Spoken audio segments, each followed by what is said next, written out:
Alors, le football attire beaucoup les politiques parce qu'en fait, il y a eu une vraie évolution depuis la Coupe du Monde 98. Avant, on va dire que c'était pas, pour un politique, c'était pas forcément à la mode de se positionner, de parler de football. Il y a toujours eu des passionnés, mais s'afficher en tant que passionné du football, c'était pas forcément la meilleure des choses. Et puis, tous les politiques ont fait un peu leur, entre guillemets, leur coming out après le Mondial 98 et la victoire des Bleus.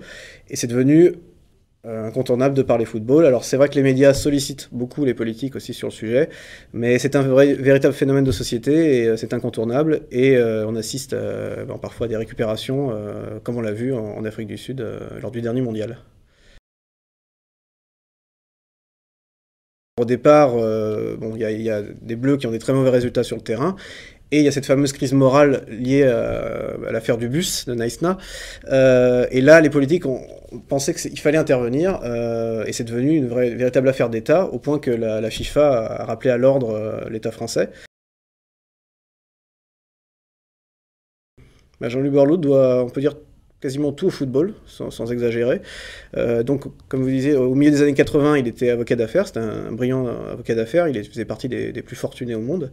Et en fait, il a eu l'opportunité de reprendre le club de Valenciennes, qui était à l'époque en dépôt de bilan. Il a fait un plan de reprise et il a racheté le club en 1987. Il a repris le club, il est devenu président, il a présidé quelques années et il a assis sa popularité à Valenciennes, alors qu'il venait de Paris, qu'il ne connaissait pas du tout la région. C'est devenu une star, entre guillemets, enfin on peut dire une star, une figure locale, et ça lui a permis de lancer sa carrière politique et de se présenter aux élections municipales qu'il a remportées en 88 et il a été réélu triomphalement en 2001 et en 95 et en 2001. Il est rentré en politique grâce au football, grâce à son succès avec le club, parce qu'il a vraiment redressé ce club. Bon, ensuite, il a été un petit peu moins présent, mais on a une anecdote d'ailleurs par rapport à ça. Il y a quelques années, je crois que c'était en 2006, quand le club est remonté en Ligue 1, il a assisté à la dernière rencontre décisive pour la montée, et il a été acclamé par les supporters, et c'est rare qu'un politique soit acclamé par des supporters dans un stade de foot. Les États généraux, au départ, Sarkozy a lancé ça au moment de la crise de l'équipe de France.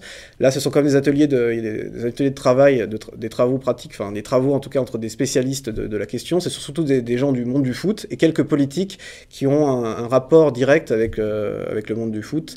Donc là, il n'y a pas vraiment d'ingérence. On est plus dans un atelier de réflexion. Après, qu'est-ce que ça va apporter, on ne sait pas, mais le football français a besoin de toute façon de se réformer, il y a besoin de changer quelque chose, donc ça peut être une bonne chose, mais là on n'est plus vraiment dans des liaisons dangereuses.